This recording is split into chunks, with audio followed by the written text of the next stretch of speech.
अपने बचपन में सुना होगा या किसी को ज़रूर बोला होगा कि बर्मुदा ट्रायंगल में एरोप्लेन्स और शिप्स गायब हो जाते हैं। बर्मुदा ट्रायंगल एक हिडन स्पॉट है इल्यूमिनाटी का, और अक्सर लोग इस जगह को द डेविल लॉस्ट के नाम से भी जानते हैं। लेकिन सबसे बड़ा मसला ये था कि जब भी इस बर्मुदा ट्रायंगल के एरिया के करीब से कोई शिप या एरोप्लेन जाती थी तो उसका रेडियो सिस्टम बंद हो जाता था। उसके जो इंजन मैकेनिक्स है उसमें प्रॉब्लम्स क्रिएट होना स्टार्ट हो जाते थे। वो खुद ब खुद एक डायरेक्शन में चलता था, और इवन दो कुछ पैसेंजर एरोप्लेन्स तो गायब भी हो चुकी हैं इस जगह।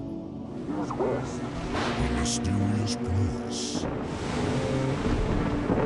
terrifies human race,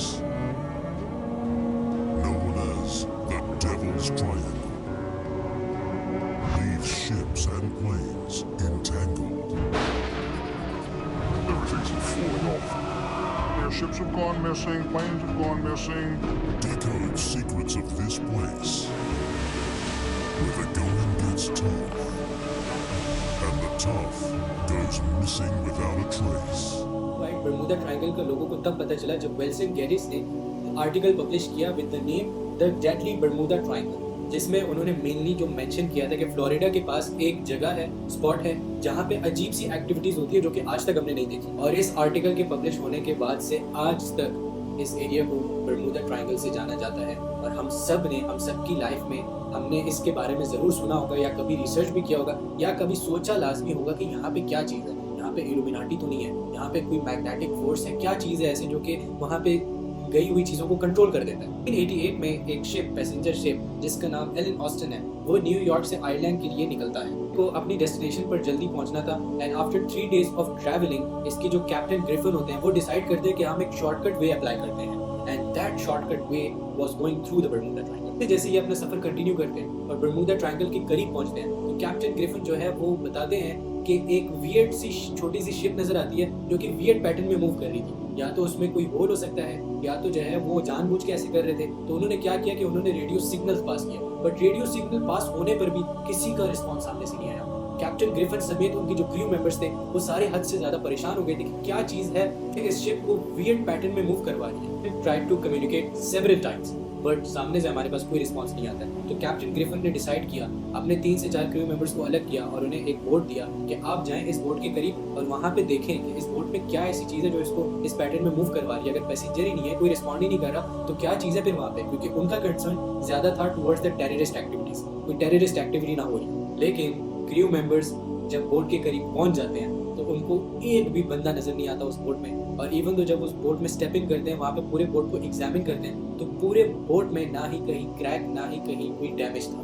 तो वो काफी शॉक हो गए थे कि ये ऐसी वियर्ड पैटर्न्स क्यों कर रही। तो कैप्टन ग्रिफिन अपने क्रू मेंबर्स को कमांड करते हैं कि इस बोट को हम न्यूयॉर्क अपने साथ ही लेकर जाएंगे, आप जो है लेफ्ट साइड से आप जाते जाओ और यहाँ से जो है ना मैं जाना स्टार्ट करता हूँ टुवर्ड्स न्यूयॉर्क। जो है हाई अथॉरिटीज को बता दें कि ये बोट हमें ऐसे मिली है आइसोलेटेड और ये वियर्ड से पैटर्न में मूव कर रही थी, मे बी कोई टेररिज्म की एक्टिविटी में ना इस्तेमाल हो रही है। 3 से 4 उनके क्रू मेंबर्स उसी बोट पर रहते हैं और captain Griffin with his crew member अपनी ही शिप पर रवाना स्टार्ट हो जाते हैं। मगर थोड़ी देर बाद ही अचानक से बारिश स्टार्ट हो जाती है, काले बादल आ जाते हैं और दोनों बोट के लिए आगे मूव करना जो है वो बिल्कुल पॉसिबल नहीं होता क्योंकि उन्हें विजिबिलिटी बिल्कुल नहीं आती है, and the radio systems were also not working. ऐसे ही बारिश खत्म होती है, कैप्टन ग्रिफिन जो है वो कम्युनिकेट करने की कोशिश करते हैं, सिग्नल्स पास करते हैं, बट उनके अपने क्रू मेंबर्स ही अब सिग्नल्स को रिस्पॉन्ड नहीं कर रहे थे। हैरत की बात है क्योंकि क्रू मेंबर्स ही अब रिस्पॉन्ड नहीं कर रहे थे। पहले तो चलो समझ आ रहा था कि बोट पे कोई नहीं था, तो कैप्टन ग्रिफिन काफी परेशान हो जाते हैं और वो बोट की तरफ जाते हैं। जब वो वहाँ पे जाते हैं देखते हैं तो उनका एक भी क्रू मेंबर वहाँ पे प्रेजेंट नहीं होता। जो बोट में चीजें जैसे रखी गई थी वैसे ही पड़ी हुई थी, लेकिन उनके क्रू मेंबर्स गायब थे और ना ही बोट में कोई डैमेज था, ना ही कोई क्रैक था जो बंदा जो है उसको एज अ कॉज दे दे कि मे बी गिर गए हो या कुछ हो गया हो। Everything was stable but the crew members were lost और उनका कोई अता पता नहीं था। कैप्टन ग्रिफिन भी काफी परेशान हो गए थे क्योंकि अब उनकी जान को भी काफी खतरा था और वो जल्दी जल्दी जो है न्यूयॉर्क के लिए रवाना स्टार्ट हो जाते हैं। जैसे कैप्टन ग्रिफिन न्यूयॉर्क पहुंचते हैं, वो हायर अथॉरिटीज को इस चीज के बारे में बताते हैं तो काफी सारे रिपोर्टर्स आ जाते हैं, कैप्टन ग्रिफिन से रिपोर्टिंग करते हैं कि क्या हुआ क्या नहीं हुआ, और पूरे यूएसए में स्पेसिफिकली हलचल मच जाती है कि फ्लोरिडा के पास एक ऐसी जगह है जहाँ पे अजीब सी एक्टिविटीज हो रही हैं। और उस टाइम एरिया 51 के बारे में भी काफी चीजें मशहूर थी, तो कुछ लोग उसको एलियन से लिंक कर रहे थे, कुछ लोग उसको इल्यूमिनाटी से लिंक कर रहे थे और बहुत एक मैस सा बना हुआ था, लोग खौफ में थे बकायदा। ठीक 1 महीने बाद मैरी सेलेस्टे पैसेंजर बोट जो कि न्यूयॉर्क से इटली जा रही थी और रास्ते में जैसे बरमूदा ट्रायंगल के करीब पहुंचती है तो वो भी गायब हो जाती है। After exactly 1 month 4 December 1872, the Mary Celestis ship was found floating with 0 passenger boardings and the ship remained intact. Ship बिल्कुल सही थी, शिप में कोई डैमेज नहीं था, लेकिन पैसेंजर्स गायब हो गए थे और 1 महीने के लिए ये शिप वहाँ पे प्रेजेंट नहीं थी। और अचानक से बरमूदा ट्रायंगल के टेरिटरीज में ये शिप कैसे आई?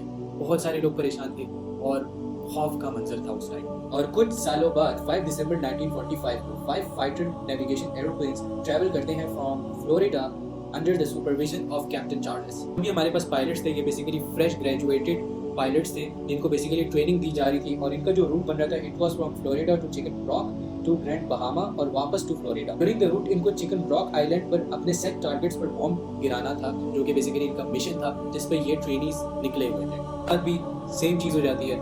Exactly after 2 hours of travelling in the sky अचानक से बादल आ जाते हैं और जो वेदर है वो कम्प्लीटली ख़राब हो जाता है और कैप्टन चार्ल्स जो है वो डिसाइड करते हैं कि हम आगे नहीं जा सकते हैं, हम अपने सेट किए हुए टारगेट को कैसे पॉइंट आउट करेंगे, हम कैसे इस वेदर में जो है इस टास्क को परफॉर्म करेंगे। और कैप्टन चार्ल्स कहते हैं कि हम में से किसी का भी कंपास काम नहीं कर रहा। आप इमेजिन करें 5 फाइटर प्लेन्स हो, मतलब प्रॉपर मिलिट्री स्किल्ड जो है हमारे पायलट्स हो और उनमें से किसी का भी कंपास काम नहीं करे, किसी का भी नहीं करे, आप सोचें। और साथ में वो ये कहते हैं कि हम कोशिश कर रहे हैं कि हम रिटर्न बैक हो जाएं safely, but unfortunately after 5 minutes ये 5 फाइटर जेट्स जो है इनका कनेक्शन लॉस्ट हो जाता है फ्रॉम द मेन टावर। और इन्हीं फाइटर जेट्स को ट्रैक करने के लिए एक और बड़े फाइटर जेट को भेजा जाता है और exactly after 2 to 3 hours of travelling वो भी गायब हो जाता है। ये जो रेस्क्यू फाइटर जेट गया था इसके पायलट का जो लास्ट मैसेज था वो ये था कि 30 मीटर की हाइट पे कुछ जलती हुई चीज दिख रही है, कोई आग जैसी कोई लाइट दिख रही है मुझे और मुझे आगे कुछ नजर नहीं आ रहा और इसका कनेक्शन भी लॉस्ट हो जाता है।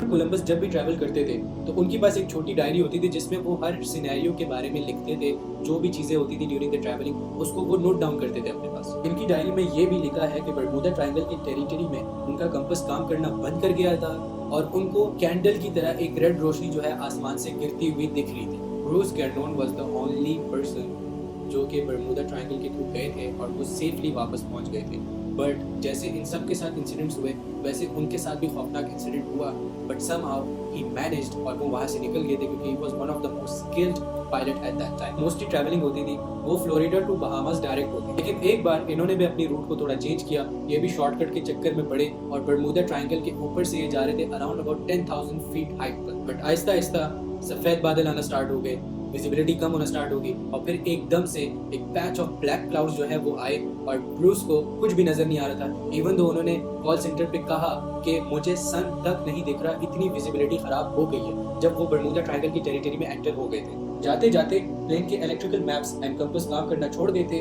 और ऐसे लग रहा था कि कोई एक्सटर्नल फोर्स या ताकत उस प्लेन को कंट्रोल कर रही है। As Bruce was one of the skilled pilot और एज में भी ज्यादा थे तो उन्होंने क्या किया कि स्टिल हैंड रखा अपना हैंडल के ऊपर and he was just going through straight away. उन्हें कुछ पता नहीं चल रहा था वो किस साइड जा रहे हैं किस साइड नहीं जा रहे हैं, कंपास काम नहीं कर रहा है, इलेक्ट्रिकल कंपोनेंट्स काम नहीं कर रहे, बस उनका यही विजन था कि मैंने किसी तरीके से निकलना है, इस हाइट को मैंने मेंटेन करना है क्योंकि engine was working absolutely fine. 5 minutes तक वो इसी पैच में होते हैं, फंसे हुए होते हैं और उसके बाद वो फ्लोरिडा पहुंच जाते हैं। वो लैंड होते हैं, उनके क्रू मेंबर्स उनके पास आते हैं कि आपका जो है इलेक्ट्रिकल कंपोनेंट्स काम नहीं कर रहे थे, हम कम्युनिकेट करने की कोशिश कर रहे थे और आप इतना जल्दी कैसे आए। मतलब 250 माइल्स ऑफ डिस्टेंस को जो है यूजुअली मैक्सिमम स्पीड के ऊपर 1.5 आवर में कवर किया जाता था और उन्होंने उसको 45 मिनट्स में कवर किया। तो ब्रूस खुद परेशान थे, उन्हें खुद किसी चीज़ की समझ नहीं आ रही थी और इवेंचुअली उन्होंने फिर इन्वेस्टिगेशन स्टार्ट की, प्लेन का जो है मैक्सिमम स्पीड देखी which was the same as before जब वो ट्रैवल करते थे। और हैरत की बात है कि उन्होंने 1.5 आवर का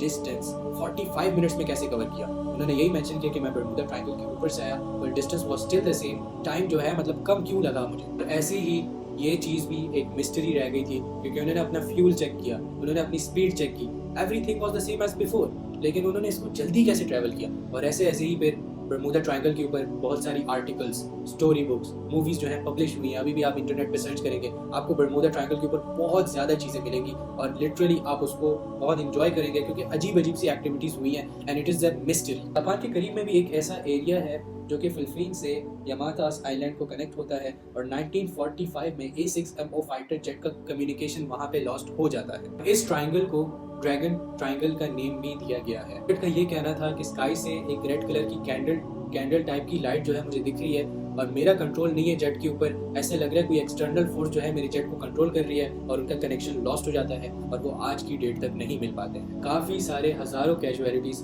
पूरे साल होती हैं, लेकिन बरमूदा ट्रायंगल की जो हिस्ट्री है, इसकी जो इकोनॉमिक्स है और ये जो कुछ हमारे पास इंसिडेंट्स हैं, इसने इसको बहुत ज़्यादा पुश किया। वर्ल्ड वाइड में ऐसे काफ़ी जगह है हमारे पास जहाँ पे ये इंसिडेंट्स हुए हैं, जहाँ पे जैसे कि जापान के करीब में द ड्रैगन ट्रायंगल, उसमें भी इंसिडेंट्स हुए हैं। लेकिन बरमूदा ट्रायंगल की हिस्ट्री और फिर इसके ऊपर जितने लोगों ने स्टोरीज बनाई, मूवीज बनाई, आर्टिकल्स बनाई, इसने इसके नेम को पुश करने में काफ़ी हेल्प आउट किया है। जैसे कि एरिया 51, हमारे पास काफ़ी और भी जगहों पे, मैक्सिको डिजर्ट में काफ़ी सारी जगहों में जो है यूएफओस को देखा गया है, जो है रिकॉर्ड किया गया है। कहीं तो 9 यूएफओस को एक साथ देखा गया है। लेकिन एरिया 51 में कुछ कैजुअलिटीज़ हुई, जिसके बाद जो हमारे पास राइटर्स हैं, जो डायरेक्टर्स हैं, उन्होंने उसके ऊपर मूवीज़ वगैरह बनाना स्टार्ट की और उसकी जो है प्रेजेंस को बढ़ाया, थ्रू आउट वर्ल्ड वाइड उसकी प्रेजेंस को बढ़ाया और जो है ना लोगों में फेमस किया। You don't know the mystery regarding area 51, आप जाके मेरी वीडियो भी चेकआउट कर सकते हैं, उसमें मैंने पूरा एरिया 51 के बारे में बताया। अगर देखा जाए, लोगों को रियल स्टोरी से ज़्यादा ये अनटोल्ड मिस्ट्रीज जो कि अनसॉल्व होती हैं, ये ज़्यादा पसंद आती हैं। इसके बारे में जब वो सोचते हैं तो कभी उनका इल्यूमिनाटी की तरफ ध्यान जाता है, कभी जो है उनका कोई उस तरफ ध्यान जाता है कि यहाँ पे कोई ड्रैगन है और there is something, there is a creator जो कि इस चीज़ों को जो है कंट्रोल कर रहे हैं, so on so on. Married ship के बारे में ये भी कहा जाता है कि दौरान बारिश और स्टॉर्म उन लोगों को इवैक्यूएट करके दूसरे शिप में ले गए थे। हमारे पास ये भी मिस्ट्रीज हैं कि उस शिप में जितने भी लोग थे, during the thunderstorm and the bad weather, दूसरी शिप, रेस्क्यू शिप जो है ना आके उन लोगों को रेस्क्यू कर गई थी और दूसरी तरफ कैप्टन ग्रिफिन को कुछ आइडिया नहीं था क्योंकि कंपास और जो है ना चीज़ें काम नहीं कर रही थी। अभी नेक्स्ट सवाल आपका ये होगा कि इस एरिया में कंपास क्यों नहीं काम करते हैं। तो अर्थ के 2 पोल सिस्टम्स हैं, one is the geographic pole system and one is the magnetic pole system. Compass magnetic system को दिखाता है, जियोग्राफिक पोल को हम ट्रू नॉर्थ पोल भी कहते हैं। हमारे कंपास हैं वो फॉलो करते हैं मैग्नेटिक पोल सिस्टम को, और अर्थ पे हमारे पास कुछ ऐसी जगह हैं जहाँ पे जियोग्राफिकल पोल सिस्टम और जो हमारा मैग्नेटिक पोल सिस्टम है वो एक दूसरे को डाइसेक्ट करते हैं, क्रॉस की तरह डाइसेक्ट करते हैं। और ये जो एरिया है ना, ये हमारे बरमूदा ट्रायंगल के ऊपर मोस्टली फॉल करता है and this is the reason कि यहाँ पे कंपास काम करना बंद कर जाता है, क्योंकि वो जो है ना डायरेक्ट जियोग्राफिकल पोल सिस्टम से लिंक हो जाता है और मैग्नेटिक पोल सिस्टम जो है ना उधर काम करना बंद कर जाता है, क्योंकि इट्स लाइक डाइसेक्टिंग, कभी काम करेगा वहाँ पे, कभी नहीं करेगा। So this is one of the main reasons कि बरमूदा ट्रायंगल के ऊपर या उसकी टेरिटरीज में कंपास क्यों नहीं काम करता। तो इंसिडेंट्स मैंने आपको बताया, या ओवरऑल अगर देखा जाए, बरमूदा ट्रायंगल की हाइप 1919 से बिफोर और उसके बाद काफ़ी थी। हम जब बच्चे हुआ करते थे, हमें चीज़ों का ज़्यादा आइडिया नहीं होता था, हम सुनते थे और हम उसको इल्यूमिनाटी से लिंक कर देते थे, कभी किसी जो है ना क्रिएटर से लिंक कर देते थे। तो डिफरेंट किस्म की जो है ना पर्सपेक्टिव्स थी उस टाइम। लेकिन अब के दौर में हमारे पास अच्छे GPS सिस्टम्स हैं, तो अब जो है अगर शिप्स बरमूदा ट्रायंगल के ऊपर से ट्रैवल भी करती है तो उनका कंपास जो है वो प्रॉपर काम करता है। लेकिन उस टाइम पे हमारे पास मैनुअल कंपास थे जो कि डायरेक्ट हमारा मैग्नेटिक पोल से कनेक्टेड था। तो दिस इज द रीजन कि उस टाइम हमारे पास कंपास क्यों काम करना छोड़ देते थे, कभी काम करते थे और कभी नहीं करते। ट्रायंगल की टेरिटरीज में मीथेन हाइड्रेट भी प्रेजेंट है। मीथेन हाइड्रेट जब वाटर के साथ रिएक्ट करता है तो वाटर का डेंसिटी जो है ओवरऑल कम हो जाता है। तो जो हमारे पास कैजुअलिटीज़ आई हैं जिसमें लोग डूबे हैं और जो है शिप्स जो है वो गायब हुई हैं, हम उसको इससे भी लिंक कर सकते हैं and this is a valid reasoning कि वहाँ पे वाटर की डेंसिटी कम हो जाती है और कोई भी शिप या कोई भी बोट अगर वहाँ से ट्रैवल करती है तो वो सिंक हो जाती है due to the density. This was all about the Bermuda Triangle, और ऐसी आपको हज़ारों स्टोरीज मिलेंगी। आप किसी और की वीडियो देखेंगे उसमें भी आपको ऐसी ही कुछ स्टोरीज मिलेंगी। आप गूगल पे जाएंगे, आप मूवीज़ देखेंगे, आप like you just need to type और आपको जो है बहुत ज़्यादा स्टोरीज मिलती जाएंगी। बस the untold mystery regarding the Bermuda triangle. I hope so आपको अच्छा लगा होगा। और एरिया 51 के बारे में अगर अभी तक नहीं पता, जाके आप मेरी फर्स्ट वीडियो देख सकते हैं। It's about area 51 and obviously I am new to this field, I am new to this type of content creation, तो कुछ गलतियाँ वगैरह भी होंगी, थोड़ा बहुत उसको चला लेना। इंशाल्लाह साथ साथ जो है कंटेंट को बेहतरी की तरफ लेकर आएंगे। Take care of yourself until next episode.